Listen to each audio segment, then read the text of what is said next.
Namo Buddhaya. Tiba saatnya hari ini kita belajar moralitas. Moralitas ini materi yang sangat penting mengawali Anda masuk ke kelas 11. Mengawali pembelajaran hari ini, mari kita berlatih anapanasati sejenak. Ini merupakan meditasi dengan menyadari keluar masuknya nafas. Jika nafas masuk, sadarlah sebagai nafas masuk. Jika nafas keluar, sadarlah sebagai nafas keluar. Sangatlah baik jika latihan ini dilaksanakan untuk waktu yang lama. Kita akan berlatih sesaat saja. Latihan anapanasati dimulai.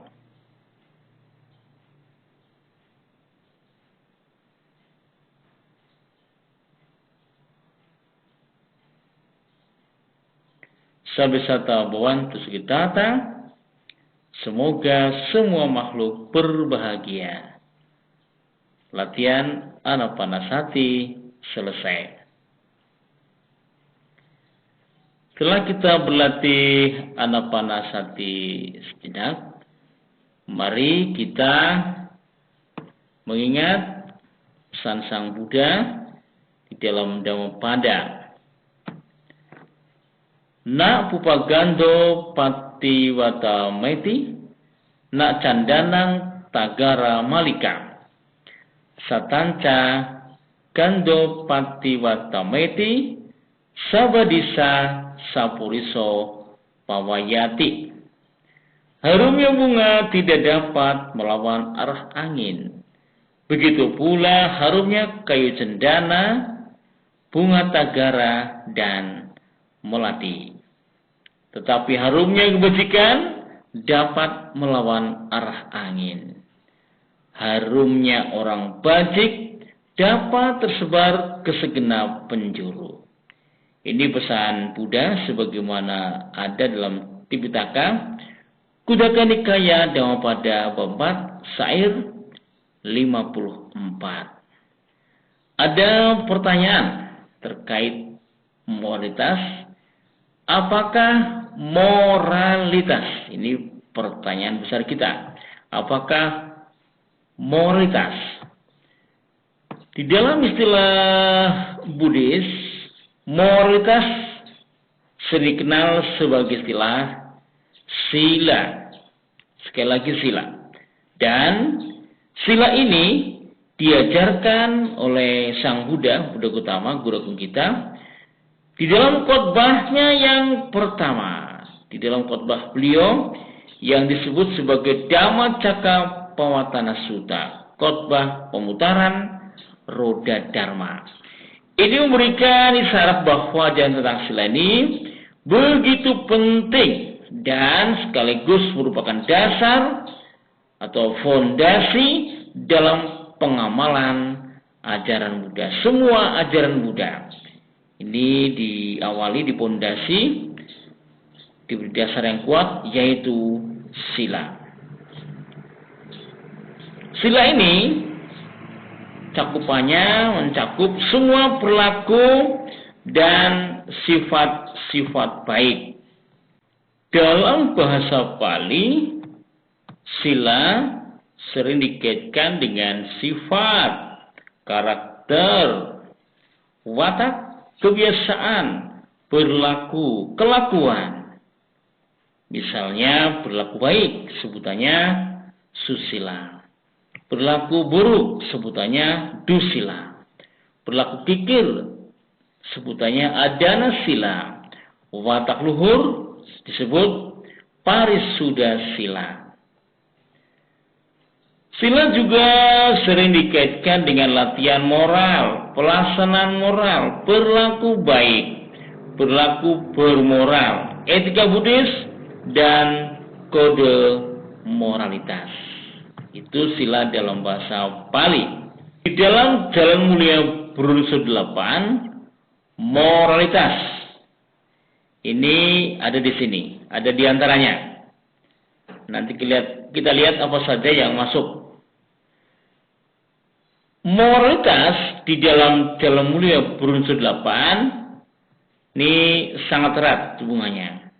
Di antara faktor-faktor Jalan Mulia berunsur 8 ini ada di antaranya yang termasuk dan digolongkan dalam kelompok sila.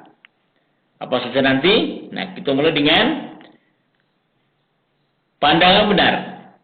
Yang pertama dari Jalan Mulia berfaktor 8, pikiran benar itu yang kedua, ucapan benar yang ketiga, yang keempat perbuatan benar, yang kelima penghidupan benar, yang keenam usaha benar, yang tujuh perhatian benar, dan yang kedelapan adalah konsentrasi benar. Dari faktor-faktor Jalan Mulia berunsur 8 ini, manakah yang termasuk di dalam kelompok sila? Ya, ternyata inilah yang masuk dalam sila. Di dalam Arya atau Yamaga, dalam Jalan Mulia berunsur 8, 3 ini termasuk ke dalam kelompok sila. Apa saja itu? Adalah ucapan benar sama wajah, perbuatan benar sama kamanta, penghidupan benar sama ajiwa. 3 ini termasuk kelompok sila. Sila dalam hubungannya dengan Jalan Mulia berunsur 8. Kita mulai dari yang pertama, yaitu ucapan benar atau sama wajah. Apakah ucapan benar itu? Ucapan benar itu adalah ucapan yang tidak didasari oleh keserakahan, kebencian, dan kebodohan batin, delusi, kegelapan batin. Ya, sekali lagi ucapan yang tidak didasari oleh keserakahan, kebencian, dan kebodohan batin. Tidak didasari oleh 3 hal ya, yaitu keserakahan, kebencian, dan kebodohan batin. Oleh karena itu, ucapan berani adalah mencakup ucapan yang jujur. Maka umat Buddha dalam rangka ucapan jujur ini bertekad musawada weramani. Ucapan yang mendamaikan dalam rangka ini, maka umat Buddha bertekad pisunaya wacaya weramani. Ucapan yang sopan, maka dalam rangka ucapan yang sopan ini umat Buddha bertekad parusaya wacaya weramani.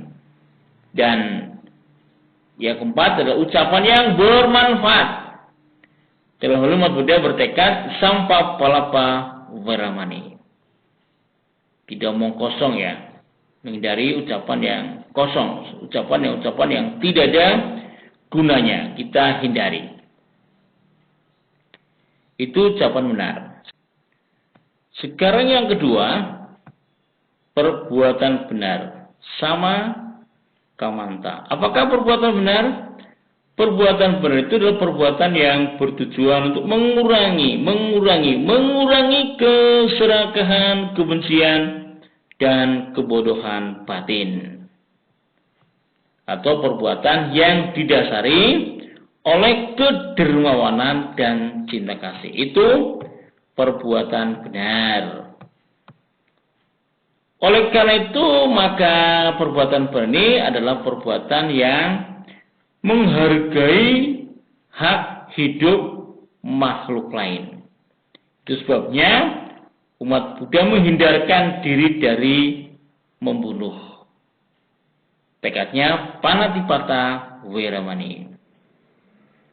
Perbuatan benar juga mengandung makna menghargai hak milik orang lain.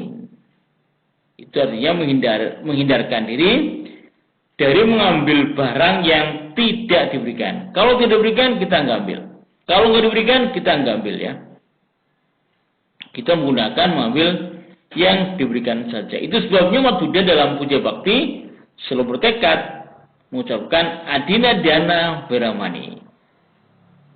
Sedangkan perbuatan benar yang berikutnya bermakna menghargai hubungan personal, ya. Menghargai hubungan personal, hubungan antar pribadi.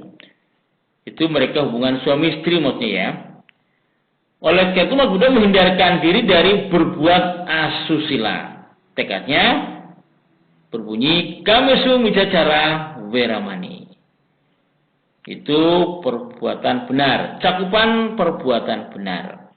Nah, sekarang sila yang ketiga, bagian dari sila yang ketiga dalam Jalan Mulia berunsur 8 adalah penghidupan benar. Sebutan palingnya sama ajiwa. Ini merupakan cara menjalani kehidupan yang sesuai dengan prinsip-prinsip kebenaran. Nah, ada aneka contoh penghidupan yang ada di sekitar kita, misalnya petani, dokter, pelajar, guru, tukang jahit atau penjahit, ya, peternak dan pedagang. Itu ada semua di sekitar kita. Tetapi terkait dengan perdagangan, pedagang boleh, ya, asalkan tidak pedagang 5 hal ini untuk umat Buddha, ya. Apa saja itu? Perdagangan yang perlu umat Buddha hindari, perdagangan yang perlu kita hindari. Pertama, berdagang senjata, itu dihindari, ya. Berdagang makhluk hidup, itu dihindari loh, ya. Berdagang daging, itu dihindari loh, ya. Berdagang zat-zat yang memabukkan, harus hindari. Dan berdagang racun, itu juga harus dihindari. 5 perdagangan ini harus dihindari. Ingat, 5 perdagangan ini, wahai para biku, berarti ini sabda Sang Buddha, seharusnya tidak dilakukan umat awam. Apa saja itu? Memperdagangkan senjata, memperdagangkan makhluk hidup, memperdagangkan daging, memperdagangkan zat yang memabukkan, memperdagangkan racun. Ini pesan Buddha dalam Tipitaka Anguttara Nikaya bab 5 halaman 177. Demikian tentang moralitas bagian awal. Terima kasih. Sabisata Bhavantu Suttata. Semoga semua makhluk berbahagia.